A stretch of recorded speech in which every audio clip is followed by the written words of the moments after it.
Hello there, my name is Patty, and today I'm watching Special Ops Lioness Season 3, Episode 4.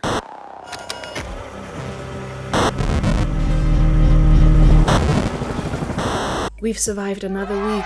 We live to see another day. We're ready for a new episode. I'm back in my comfort zone, back sitting here and hopefully being fully focused and invested. I still feel like last week's episode was kind of the worst episode ever to experience on the floor in a cabin because I felt like I wasn't locked in. And they had so many important conversations, and I feel like some kind of went over my head simply because I was so uncomfortable sitting on the floor and like further away from the screen. A lot of things that didn't work out perfectly or the way that I wanted them to work out, but still, thank you for watching that video and being okay with it. We're back here. I'm excited to watch this new episode, hopefully be a bit more invested, try and fully understand everything. From what I've heard, this episode apparently has a lot of jumps between the timelines and also a lot of cruzie, which I'm excited for, you know me. And this is also kind of our mid-season point, so after this episode we will have seen half of the whole season. Season 3 episode 4 is called Murder Hornets. Not a big fan of hornets, not a big fan of insects in general. I do like bees. I think bees are cute because they're not aggressive, and we all know that I have a weak spot for yellow jackets. Right. No, not a fan of flying insects, definitely. So murder hornets, that sounds horrible, actually. Could this be maybe about a torture method that they will put Joe through? Just putting that out there. I hope not. I don't want to see that. All right, let's go. Let's murder some hornets. Just want to say before we watch this episode, in the clurb, we all fail. We're in Baltimore. Good morning, Baltimore. It didn't say a time, right? So that's up to us to figure out. I'm thinking this might be where we're keeping Joe. Okay, diplomat? Okay. Hey girl, how you doing? How y'all doing? That fantasy is fading. Oh, it's already dripping through her mattress, right? Those were the springs in her mattress. Is that what Russia has, huh? A just leader? Tea.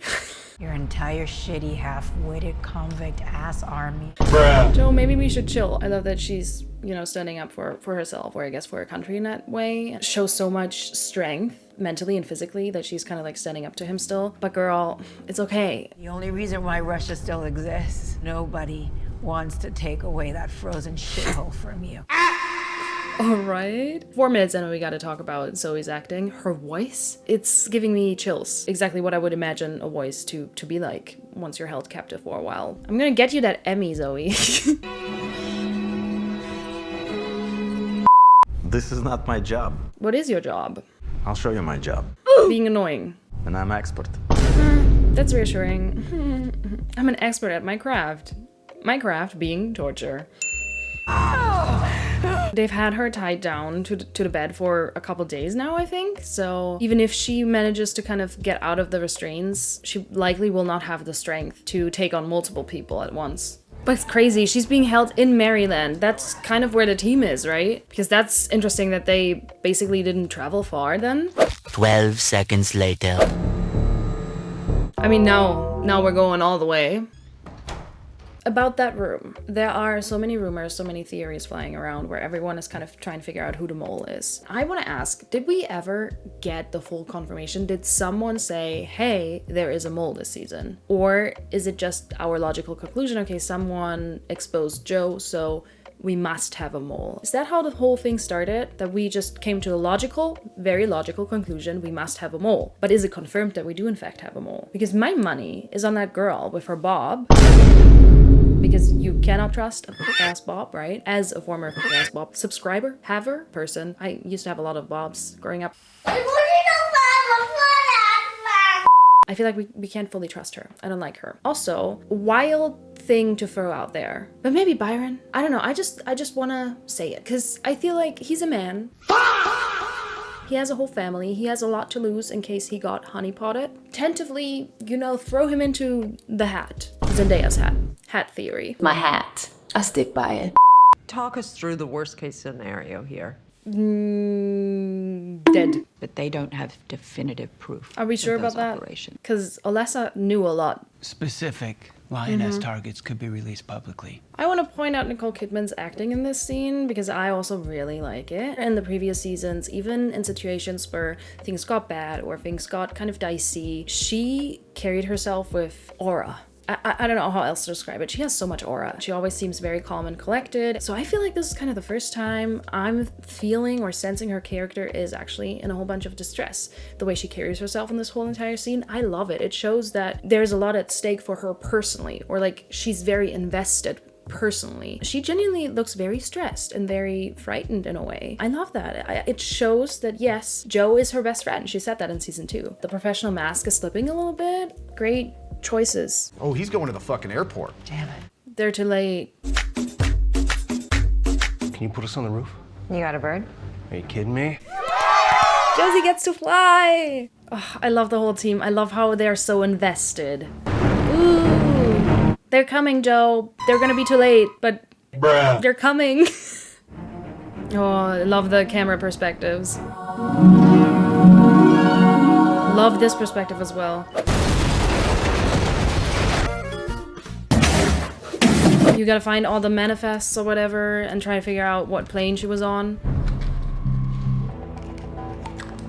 I love kind of seeing the process. We have diplomatic immunity. Not when you took our boss, sorry. Not on my watch!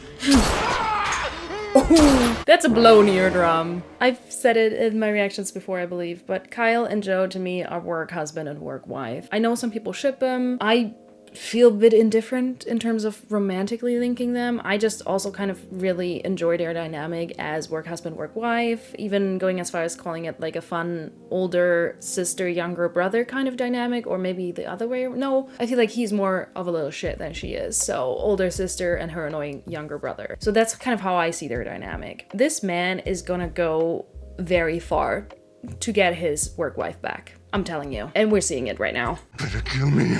I think he's gonna do it. Will? Oh, is Cruz gonna find something? November 565 Kilo Juliet. Cruz found something, though.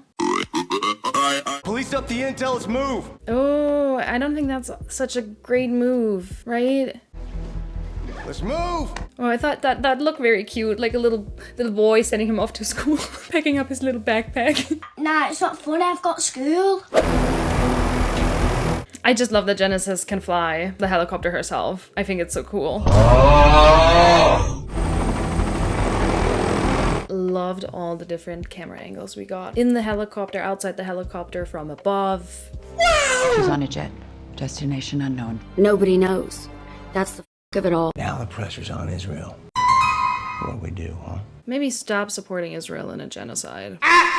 Who said that? Still a fucking execution, Kyle. I got the tail number, didn't I? Tensions are running high. Both of you stand down and go find our fucking girl. Our girl, yeah. Jill Cedar's been in the Middle East for the entirety of her career. Mm-hmm. And getting her back is going to be very, very expensive. It really sounds like he's saying we should shoot the plane down. We admit to having Urim off. We offer him back. That doesn't offer me any leverage. Why do I find everything Byron says suspicious? I don't know, I have no grounds for suspicion. It's obvious he has to come up with solutions, but part of me is like... bombastic side-eye. Connected the two dots. You didn't connect shit, but... I've connected them. But maybe, you know, you never know. This I'll have to discuss with the president. Oh, he got the red phone. What would happen if you just called Taylor up? I got their assignments for the week. They'll do them here and then I'll turn them in. Yeah, I made a judgment. Neil. Could I have a word with you? Sure. Why is he on his phone? So irritating. I want you familiar enough with a pistol. I took an oath. You took an oath. Yeah. Swear on Dolly. Your oath is naive because only doctors are adhering to that oath. Failing to protect yourself and our two daughters is a greater harm than doing harm to those that would harm them. So interesting, because in the first episode, in the present timeline, they're all like a happy family again in their old house, which I still don't understand. But then again, it's a common theme for them. They go up and down a lot. They always have the same discussion. For once, it is kind of a different discussion. And I think, once again, both parties are valid. I get that he's saying, well, my oath is not to harm. But I also kind of get her point that that oath maybe doesn't apply to a situation of self-defense. Ugh. I'm not mad. I'm disappointed. I'm scared, Joe. I don't know with Neil. He goes up and down too much sometimes for me. Even in the previous seasons, he does a 180 sometimes. And then the constant guilt tripping, I'm getting tired. I'm tired of this, Grandpa. The world didn't become this way, Neil. It's always been this way. It's always been this way. I was born this way. And we're gonna trust this Ukrainian? We don't trust anybody. Word is out. I love how much Amber is around. I love her. We keep her, Daddy. We will place a lioness in close proximity to the assets and offer them a way out. It's the little things, but I like that there's more women in the room than men. It's beginning to feel like the Cold War. I wouldn't know I was still in school. So was I. Why was this kind of... What's your cover? Chief of Staff. You don't look like a Chief of Staff. Oh, yeah? You don't look like a Democrat either. What is that supposed to mean? The way he got offended. Saving ain't gonna help. Oh, no. I love them. Act like a bowling champion. I loved it. I'm gonna watch it every day for the rest of my life. Okay.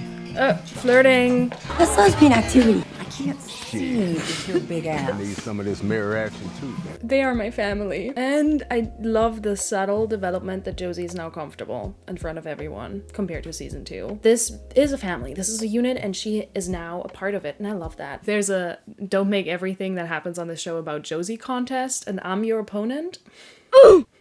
I think you lose. Nothing about this is funny. Trying to swear. Try harder.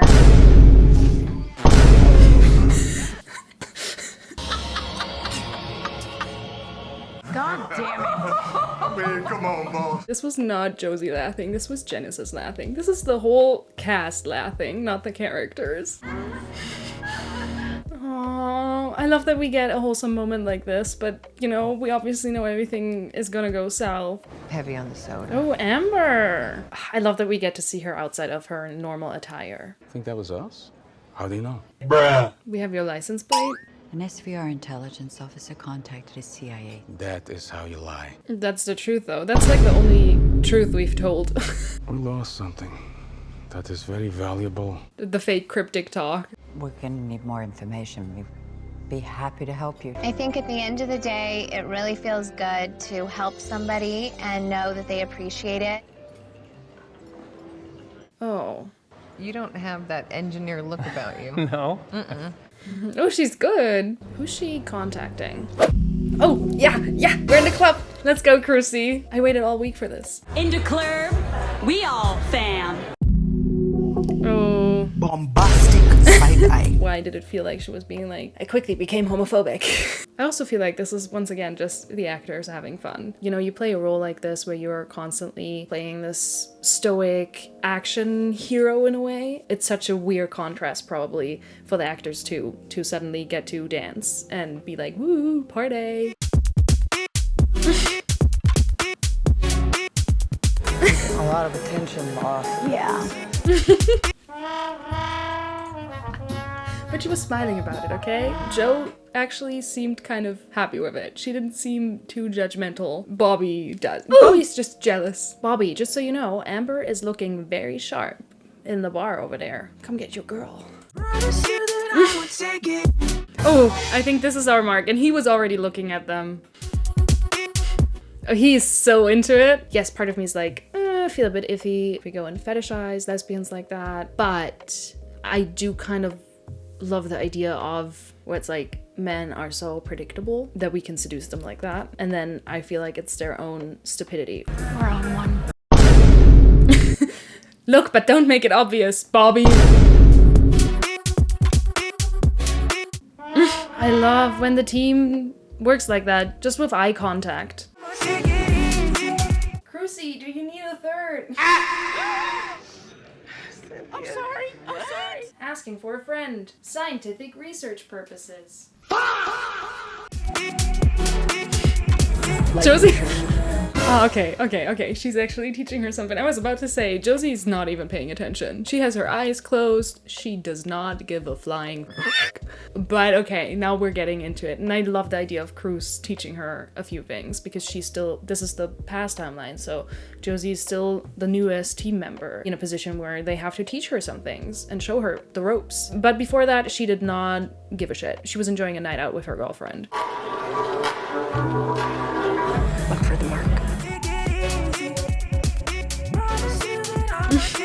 I am looking respectfully. Is that your girlfriend?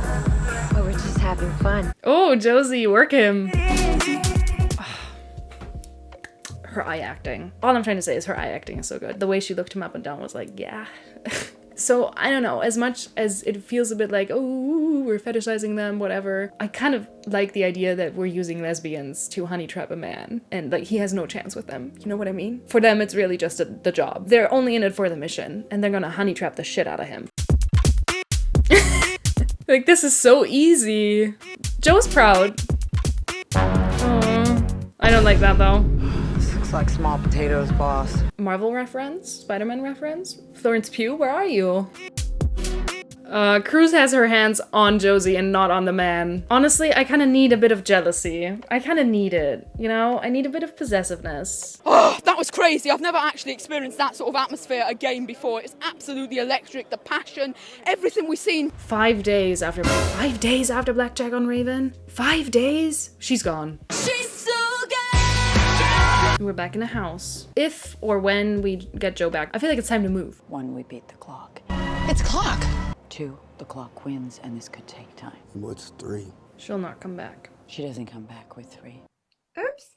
Prepare for the 3rd. That way, if it doesn't come true, relief will be your reward. Yeah, because if you've already prepared for the disappointment, then it will not hit you that hard. If the outcome's good, then it's nice, you know?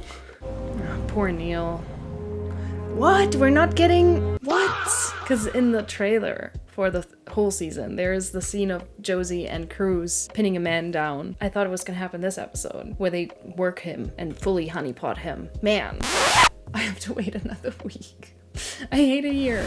Alright, that was episode 4, Murder Hornets. I really liked this one. Maybe controversial, unpopular opinion, but I also kind of really liked last week's episode. A lot of people said it was boring, but I thought we got so much dialogue and just important information. Right now, I really like this one as well, simply because we finally got a bit more of a mix between the timelines. So far, in some episodes, you kind of forget about the timelines, or you just go to the present timeline where Joe's kidnapped like once, and then we spent the rest of the episode in the past. But now, I really like the back and forth. I like that sometimes they kind of trust us and don't even put in the timeline, and they leave it up to you to watch and be present. And I loved going back and forth a little bit. I loved seeing more of the present, the urgency, the stress, how Caitlin is genuinely worried. She looks so worried.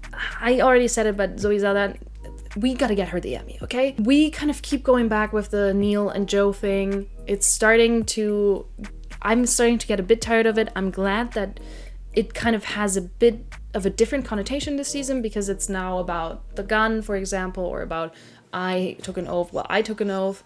So that's a bit different than the typical conversation that we kind of always had, that felt like we were going in a circle. So now it feels like there is a bit more, we're also having other conversations between them. A lot of people complained that last week's episode didn't have any action, basically. But I personally don't need the action, but I enjoyed it in this episode. Love that we got helicopter action, loved the whole team. Call me a broken record, whatever, I'll keep saying it. I love a found family dynamic. I love the QRF dynamic. Just the scenes where they work as a team together, be it the mission where Josie drops them off and then they go in, and, you know, also kind of seeing them have disagreements. I love that we had conflict within the team with you know, between the QRF and Kyle, because he also still has a different standing, he has different privileges, whatever. I love seeing conflict there. And then I love seeing a wholesome moment where the whole team gets to laugh at Randy shaving his beard. I loved that scene. It felt like it was more the actors than the characters, but it was so cute, such a fun little thing. And then we went and had the team in the club scenario, which again shows you them working as a team, working a room together. And I just love seeing it. I love just how they communicate with their eyes. Obviously loved seeing Cruzie, and specifically loved seeing Cruz kind of give Josie some pointers, and in a way teaching her the methods and how to do it. You know, last episode Josie was wondering what the hell is a honeypot, and now she is the honeypot. She's always been a honeypot. Look at her. I loved seeing them together. I loved that for a couple of moments it looked like they did not give a shit about the mission. They were just enjoying a night out, and the whole finding that man was just the side quest for them. Pointed it out, feels a bit iffy to use lesbians kind of as a way to get to a man, but at the same time I kind of find some some joy in that, because I'm like, yeah, men are so easy. If men are that easy, like, sue us for using it to our advantage for once. But I'm not complaining about the club scenes and about how well we've been fed. And we had a little cutesy interaction when they all got changed. Yeah, another strong episode. Like I said, just a good mix of everything. And now I'm very excited for episode 5 because I feel like this is gonna be our turning point. We now made it through the first half of the season, so now things are gonna get dicey, juicy, especially in the present timeline. Now here in the end, we got the confirmation that Jo has been gone for 5 days. So she's not in the US anymore. We're not in Kansas anymore. How are we gonna get her back? All right, I'll be here next week, excited to see how the second half of the season continues and how we're gonna get Jo back, how we're gonna work things out. I hope you'll join me again next week. So all that's left for me to say is thank you so much for watching and hopefully enjoying this video. I hope I could tickle some smiles out of you today, and I'll be seeing you in the next one. Bye-bye. Oh, I have a bone to pick with people. Can you please start making more cruzie edits? Because there's only one person that's locked in on cruzie edits, and it can't just be AE Walkers doing all the work. Start posting cruzie edits. You can tag me, especially on TikTok, Twitter, wherever. Tag me. I want to see edits. It's pissing me off.